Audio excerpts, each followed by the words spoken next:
کیا آپ جانتے ہیں کہ ایڈیسن کے سب سے وفادار اسسٹنٹ نے اپنی جان دے کر دنیا کو ایکس رے کے خطرات سے آگاہ کیا؟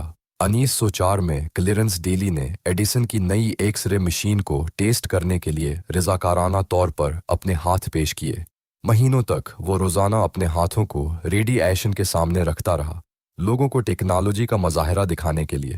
پہلے اس کے ہاتھوں پر جلن ہوئی، پھر زخم بنے، پھر کینسر شروع ہوا۔